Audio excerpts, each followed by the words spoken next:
Imagine this. You're in a room buzzing with ambition, where everyone is chasing success. Some play by the rules, working hard and staying true to their values. Others, they lie, cheat, and crush anyone in their path. Yet, it's often the ruthless who rise to the top. Why does the world seem to reward the worst among us? From history's tyrants to today's cutthroat CEOs, the pattern is undeniable. But this isn't just bad luck. It's woven into the fabric of human nature, rooted in our evolution and social structures. In a world of scarce resources, competition is inevitable. Those who hesitate, who cling to fairness, often get left behind. Meanwhile, the ones willing to exploit, deceive, and dominate climb higher. This harsh truth forces us to ask, is morality a weakness in the game of power? Yet, there's a twist. While the ruthless often win in the short term, history shows their victories are rarely lasting. So, the real question isn't just why they rise, it's whether their success is sustainable. And what does this mean for those of us who refuse to abandon our principles? Power is neither good nor evil, it's simply a force of life. To understand why the worst often succeed, we must first understand power itself. And to do that, we dive into one of Nietzsche's most controversial ideas, master morality versus slave morality. Let's go deeper. Two warriors stand on a battlefield. One is strong, decisive, and fearless. He takes what he wants, shapes the world to his will, and doesn't ask for permission. The other hesitates, waiting for fairness, hoping virtue will be rewarded. Who survives? Who rules? Nietzsche argued that morality isn't universal, it's a product of power struggles. He saw two moral systems: master morality, strength, ambition; power and slave morality, humility, obedience, sacrifice. These aren't just ideas, they explain why the ruthless rise while the kind struggle. Master morality is the code of the strong. They define their own worth, take what they want, and see weakness as something to overcome. Slave morality, born from the powerless, glorifies suffering and condemns power as evil. But here's the kicker. Slave morality doesn't stop the ruthless, it enables them. By shaming ambition, it leaves power in the hands of those who don't care about morality. While the noble hesitate, the ruthless take control. In a world where hesitation means defeat, the results are inevitable. So, what does this mean for us? Should we abandon morality and embrace ruthlessness? Or is there a way to balance strength and virtue? To answer that, we must explore the psychology of those who rise to power, the ones who refuse to be victims. Think of it like this. Life is a vast, untamed wilderness. Survival isn't about fairness. It's about strength, adaptability, and the will to do whatever it takes. The lion doesn't ask permission to hunt. The storm doesn't apologize for its destruction. Nature rewards those who endure and dominate. Human society is no different. Beneath our laws and social contracts, the primal battle for survival rages. Those who rise often share one trait: ruthlessness. Not cruelty, but the ability to act decisively, free from hesitation or guilt. This isn't an accident, it's an evolutionary advantage. Psychologists have studied the traits of successful competitors: ambition, low fear sensitivity, and reduced empathy for obstacles. This doesn't mean all powerful people are psychopaths, but many possess traits that let them act without emotional constraints. From Julius Caesar to modern moguls, the pattern is clear. Hesitation is a liability. Power is taken, not given. The strong don't wait for permission, they lead, take risks, and face consequences later. This is why the ruthless rise while the hesitant linger in the shadows. But here's the paradox. Ruthlessness alone isn't enough. Those who wield power without wisdom often fall hard. The same traits that propel them to the top can also destroy them. History is littered with tyrants who thought they were invincible until they weren't. So, if power favors the ruthless, does that mean morality is doomed? Not necessarily. But to understand why, we must challenge one of society's greatest illusions, the belief that the world is fair. From childhood, we're told a comforting story. The world is fair, good people are rewarded, and justice prevails. Fairy tales, religion, and philosophy reinforce this. But reality tells a different story. The hardest workers aren't always the richest. The most honest don't always lead. The kindest hearts are often the most broken. This isn't a flaw, it's the system. Fairness is a social construct, a narrative to maintain order, not reflect reality. Power and success aren't handed out based on merit. They're taken by those who understand the game. Psychological research calls this the just world fallacy, the belief that life is fair and people get what they deserve. This belief is dangerous because it encourages passivity. If we assume goodness alone will bring success, we ignore the realities of competition and power. While we wait for justice, the ruthless move forward. But does this mean morality is meaningless? Should we abandon all principles? Not quite. The key is to understand the game without becoming a slave to it. Those who suffer most are often those who believe playing nice is enough. But those who balance integrity with strategy, kindness with strength, are the ones who rewrite the rules.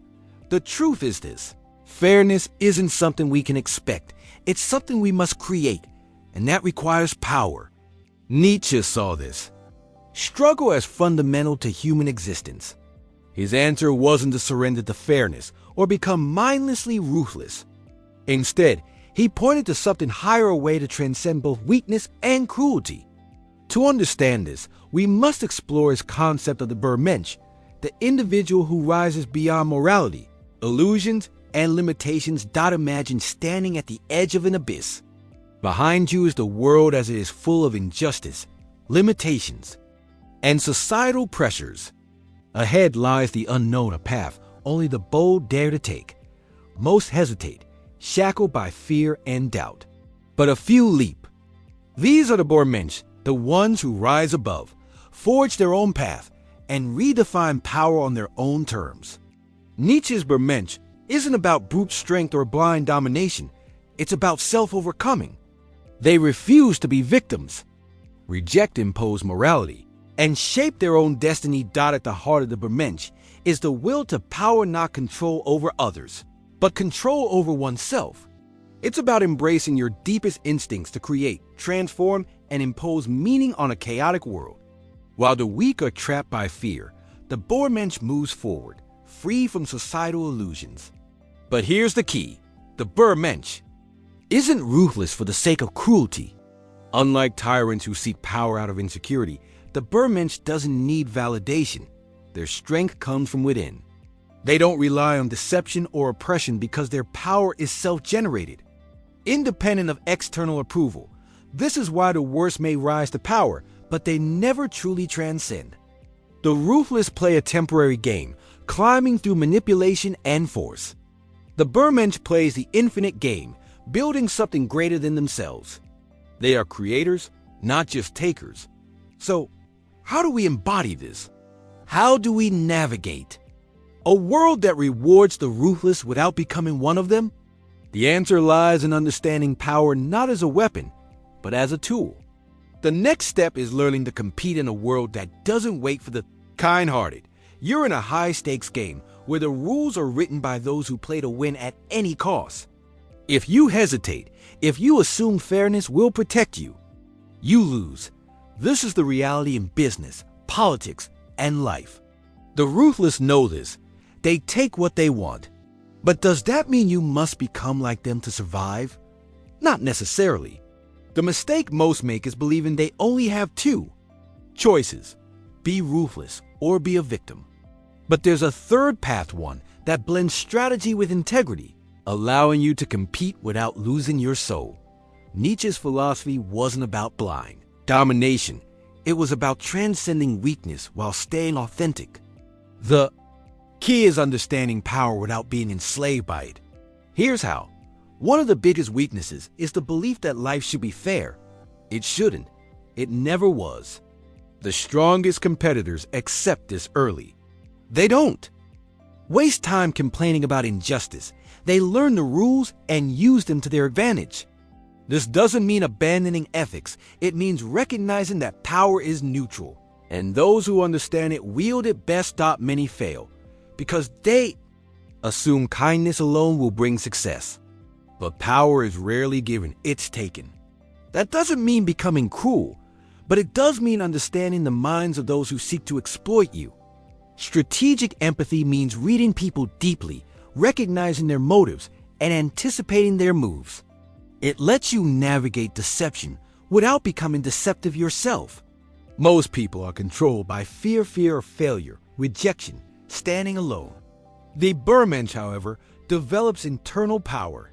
This means embracing discomfort, taking risks, and forging your own path despite opposition. The most successful people don't ask for permission, they create opportunities. There's a difference between mindless ruthlessness and controlled ruthlessness. The first is destruction without purpose. The second is the ability to make hard choices without hesitation. True power requires walking away from toxic relationships, making unpopular decisions, or confronting uncomfortable truths. This isn't cruelty, it's strength. The key is knowing when and how to apply it.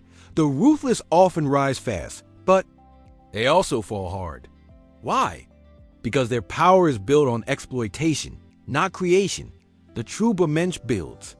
Whether it's a business, an idea, a movement, or a personal transformation, when you create value, you become indispensable. You don't need to manipulate because your power is earned, not stolen. So, can you succeed in a world that rewards the ruthless? Absolutely, but only if you stop playing by the old rules. Stop expecting fairness and start mastering power on your own terms. But this brings us to the ultimate question. Is power itself evil, or is it simply misunderstood? Power is the force that drives the world, shaping the lives of those who have it and those who don't. But is power inherently evil? Nietzsche's exploration of power wasn't just about domination, it was about creation. The drive to acquire. Power, he argued, is often misunderstood. It's not about crushing others, it's about surpassing yourself, transcending limitations, and becoming more than you ever imagined. Yet, throughout history, power has been linked to corruption. Countless leaders, once they gain power, fall prey to ego, greed, and tyranny.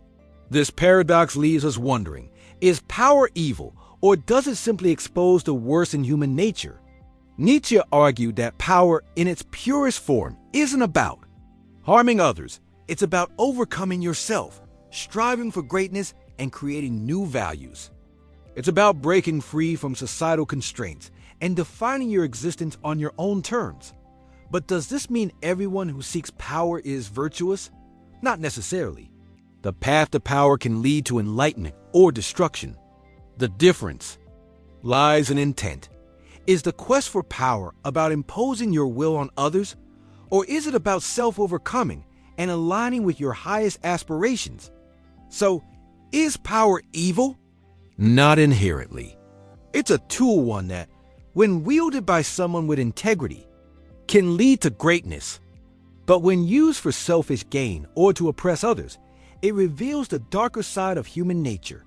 Nietzsche's challenge to us is to rethink power not as something to fear, but as something to master through discipline, strength, and an unwavering commitment to becoming more than we are today. If this exploration of power and success has made you think, challenged your assumptions, and sparked a deeper curiosity about life and philosophy, then make sure to subscribe to the Mirror of Being channel. Don't forget to hit the like button. Share this video with those who need to hear this truth, and stay tuned for new content every day. Together, let's continue the journey toward understanding, growth, and the pursuit of a more powerful life.